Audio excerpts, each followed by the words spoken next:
होता है।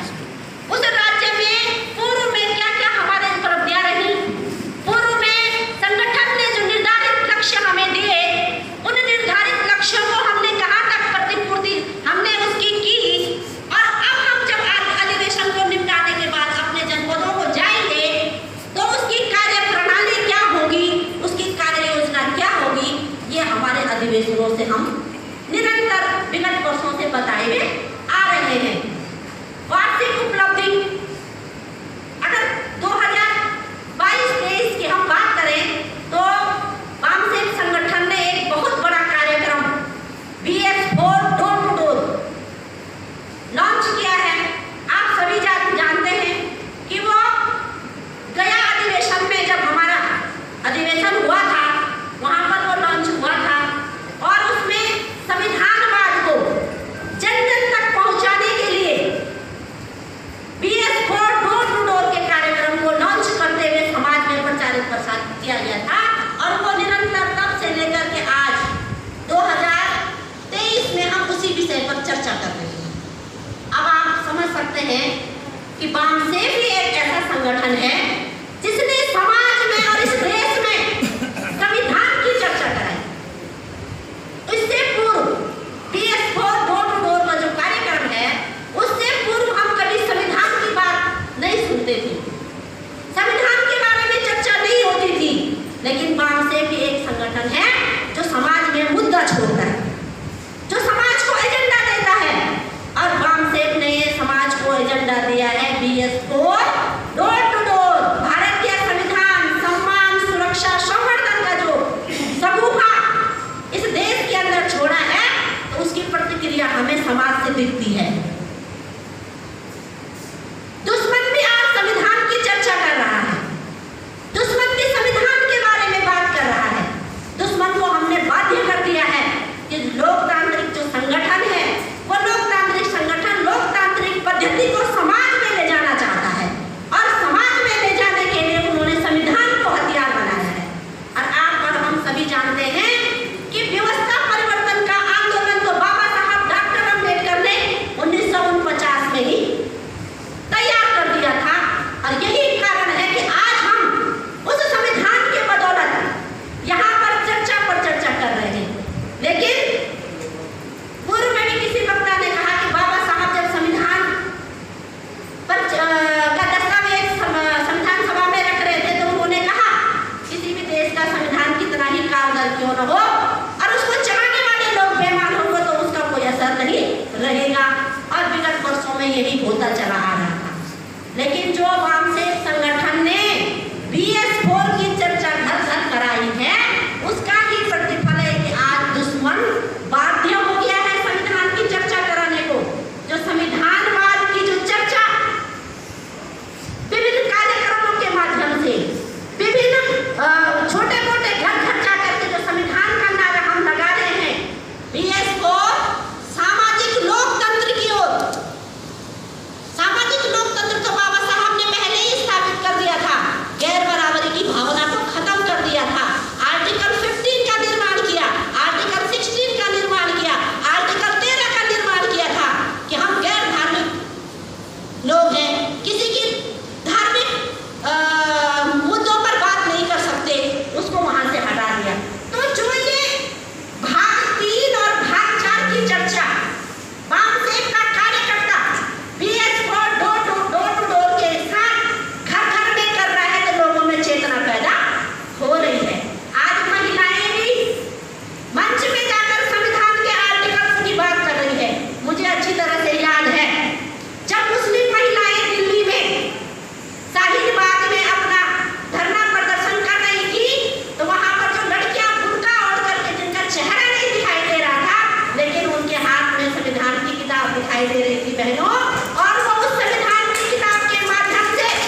जिम्मेदारी रहेगी साथियों।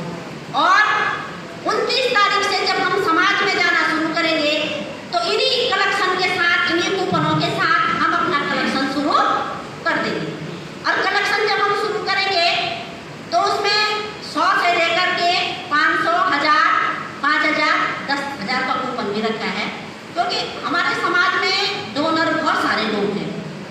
लेकिन समस्या कहाँ पर आती है कि हम निकलते नहीं। आप अपने आप से स्वमूल्यांकन कीजिए। अगर आप किसी सदस्य के घर गए और आपने वहाँ पे कार्यक्रम को समझाया और उनसे उस कार्यक्रम को सफल बनाने के लिए सहयोग मांगा, क्या कभी आपको निराशा हाथ लगी? नहीं लगी। भारी मात्रा में किसी ने बड़ा पेमेंट न किया हो, लेकिन अपेक्षित पैसा तो हमको समाज से मिलता ही है। लेकिन फर्क इतना है कि हम लोग समाज में कम निकलते हैं। अगर हम समाज में कम निकलेंगे तो फंडिंग नहीं हो पाएगी। अगर फंडिंग नहीं होगी तो हम 5 क्लस्टरों के अधिवेशन को सफल नहीं कर पाएंगे साथियों। इसलिए मेरा आप लोगों से आग्रह है, इस अधिवेशन के माध्यम से, जो कि इस बार का जो अधिवेशन है वो कार्यशाला पर आधारित अधिवेशन है। कार्यशाला में प्रशिक्षण, विषय की गंभीरता, कार्यकर्ता का व्यवहार, उसका त्याग, विचारधारा और प्रोग्राम के लिए उसका समर्थन, उसका मतलब प्रतिबद्धता किस प्रकार से हो, और वो व्यवस्था परिवर्तन के आंदोलन में जो हथियार हमारे पास है BS4 सामाजिक लोकतंत्र की ओर, क्योंकि आज जो देश में चर्चा हो रही है, हम चारों तरफ हमको लग रहा है कि विरोधी ताकतें हावी हो रही है, लेकिन हमको इतनी परेशान होने की आवश्यकता नहीं है, क्योंकि जो हमारे कार्यक्रम हैं, बामसेन ने जो एजेंडे प्रस्तुत किए समाज में, पूरे देश में, ये बहुत लाभ है कि दुश्मन आज नजर आ रहा है, वो प्रतिक्रिया में है। और इसका कारण है जो हमारे प्रोग्राम सेट हुए, जो हमारे कार्यकर्ताओं ने ईमानदारी से काम किया, जो हमारे कार्यकर्ताओं ने संगठन के दिशा निर्देशों पर जो कार्यक्रम समाज को दिए, उन पर चर्चा करी। तो साथियों, आज का अधिवेशन बहुत ऐतिहासिक अधिवेशन है। 2023 का जो अधिवेशन है वो बहुत ऐतिहासिक है, और उस ऐतिहासिक अधिवेशन के हम सब गवाह बनेंगे। पुरानी परिपाटी को बदल करके कैडर बेस्ड जो अधिवेशन, ऊपर से कार्यशाला पर आधारित जो अधिवेशन हम लगाने जा रहे हैं, वो व्यवस्था परिवर्तन को सुनिश्चित करने में नजीर प्रस्तुत करेगी। और ये हम ही नहीं, बल्कि आज 27 और 28 को पूरे हमारे जो स्टेट है, कवर्ड स्टेट है, उनमें आज की डेट में चर्चा हो रही है। उसमें संविधान की चर्चा हो रही है, संवैधानिक व्यवस्थाओं की चर्चा हो रही है, कैडर्स अपनी बात रख रहे हैं, सीनियर साथी अपने अनुभव सुना रहे हैं, और आने वाले वर्ष की कार्य योजना को बैठ करके निर्माण कर रहे हैं। तो ये बहुत बड़ा ऐतिहासिक अधिवेशन होने वाला है आज और कल। और हमारे मन में ये बात ना आए कि भीड़ भाड़ नहीं है। भीड़ तो जन सामान्य की होगी अगस्त में, जिसमें सारे ऑफशूट के लोग आएंगे, महिला, युवा, बेरोजगार, सारे लोग आएंगे। और उस अधिवेशन को हम उस मात्रा में देखेंगे जो पिछले दिनों हम देखते आए थे।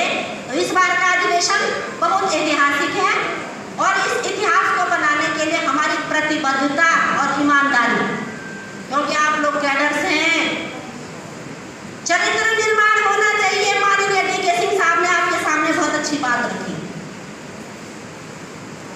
ज्ञान अर्जन हम करा सकते हैं, जानकारी हम बढ़ा सकते हैं, लेकिन ईमानदारी का निर्माण नहीं कर सकते। और ईमानदारी व्यक्ति के, कार्यकर्ता के चरित्र में होती है। इसलिए झूठ, चोरी, हिंसा, व्यभिचार और नशा, जो पंचशील की बात माननीय हमारे मुख्य विशिष्ट अतिथि जी ने रखी, उनका ही एक पार्ट है ये। अगर हम इस देश में व्यवस्था परिवर्तन करना चाहते हैं, महापुरुषों के आंदोलन को आगे बढ़ाना चाहते हैं, तो संगठन के दिशा निर्देशों पर ही हमें काम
चाहिए।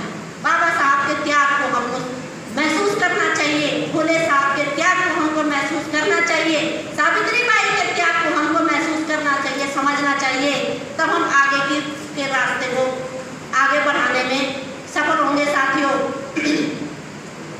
तो जो इंटीग्रेटेड प्रोग्राम है बामसेन और अकसूट का, हम 6 लोगों को, 6 बामसेन को लेके 6 आपस में संवाद, सुसंवाद, पहले संपर्क, संवाद और फिर सुसंवाद। जब तक हम इन 3 बिंदुओं पर कैडर्स के बीच में काम नहीं करेंगे तो हम BS4 डोर टू डोर के कार्यक्रम को बढ़ाने में सफल नहीं होंगे।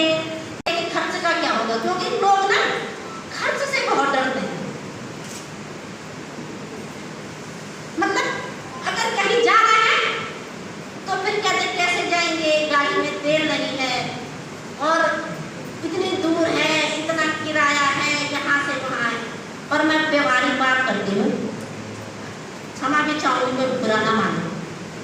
हम अपनी मैडमों को 1.5 लाख का गले का हार दे देते हैं और वो सिर्फ कब निकलता है बाहर, कभी किसी की शादी होती है, नहीं तो वो बंद रहता है। मैं खुद महिला हूँ, 5-5 हज़ार की साड़ी तो एक शादी में है ही।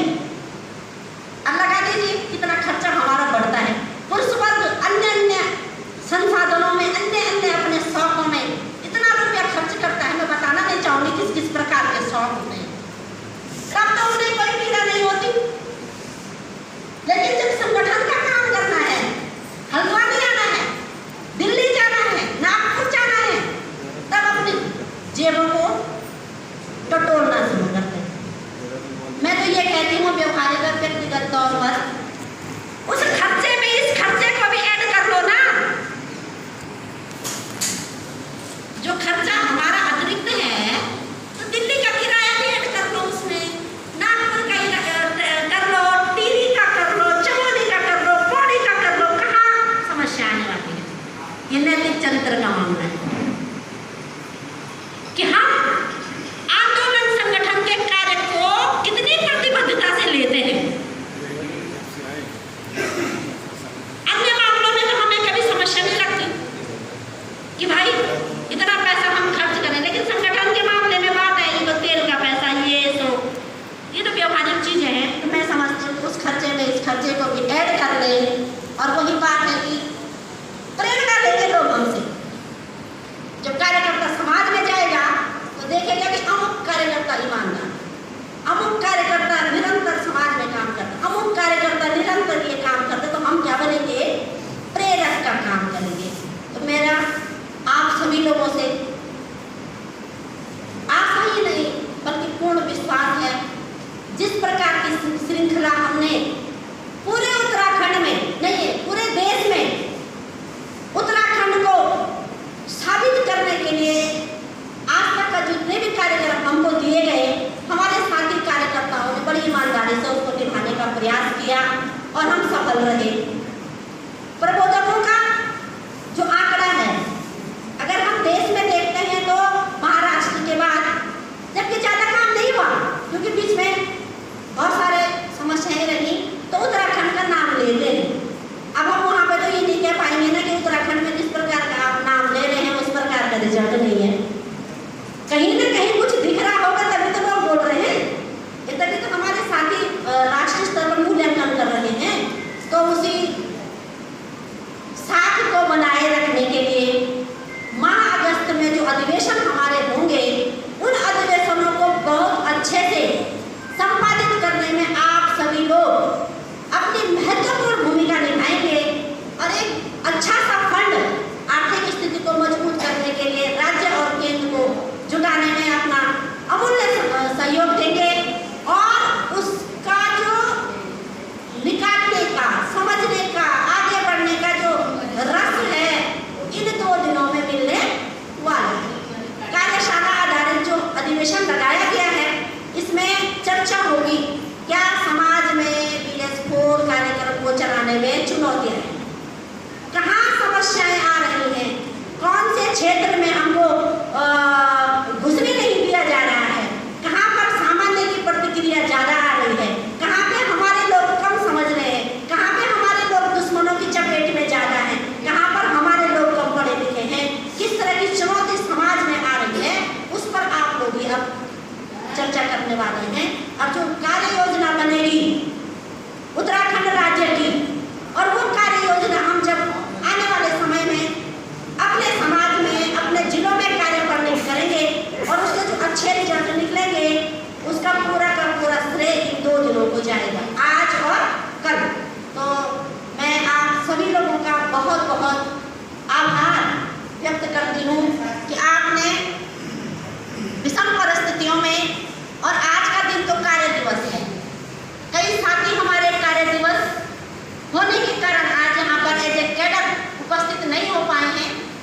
लेकिन कल का जो दिन है, इतवार का दिन है, लोग बढ़ेंगे। और जो लोग यहाँ पर आए, आप लोगों ने जो समय आप दे रहे थे, जो आप इस व्यवस्था परिवर्तन के व्यवस्था में अपना आप को झोंक रहे हैं, अपना समय तन मन धन दे रहे हैं, मैं आप सभी लोगों का बहुत बहुत इस मंच के माध्यम से उद्घाटन सत्र में आपका बहुत आभार व्यक्त करती हूँ। विशेषकर माननीय बमपाल जी का मैं बहुत आभार व्यक्त करती हूँ, क्योंकि आप जनजाति समुदाय से आते हैं। अब जनजाति समुदाय में एक युवा होने के नाते आपने इधर जनपद चमोली में बहुत सारे लोगों को प्रेरित किया है। और जो BS4 डोर टू डोर की जो मीटिंगें हुई हैं, जो प्रबोधक बने हैं, उसमें ST के बहुत सारे लोग हो गए। लिस्ट हमारे प्रबोधकों में आई है। ये हमारे संगठन के लिए उपलब्धि साबित हो रही है, क्योंकि SC ST OBC बिना इन चारों के हम सामाजिक व्यवस्था परिवर्तन के आंदोलन को संभव नहीं बना सकते हैं। और मैं उनका बहुत बहुत धन्यवाद ज्ञापित करती हूँ कि आप हमारे बीच में आए। उनसे भी मेरी अपेक्षा रहेगी कि आने वाले समय में आप हमारे जितने भी जनजाति के लोग हैं, जितने भी जनजाति के हमारे समूह हैं, आप उनके बीच में वामसेक संगठन की चर्चा करेंगे, BS4 की चर्चा करेंगे, और वो लोग प्रेरित होकर हमारे साथ कंधे से कंधा मिलाकर इस व्यवस्था परिवर्तन के आंदोलन को आगे बढ़ाने में अपनी महत्वपूर्ण भूमिका निभाएंगे। ये मेरी आपसे भी आशा अपेक्षा है। तो साथियों, आज के उद्घाटन सत्र में आप लोगों का सहयोग, आप लोगों का साथ जो रहा, उसके लिए मैं पुनः आप सबको धन्यवाद देती हूँ। और जो उद्घाटन सत्र है, उसके समापन की घोषणा भी करती हूँ। जय हिंद, जय हिंद।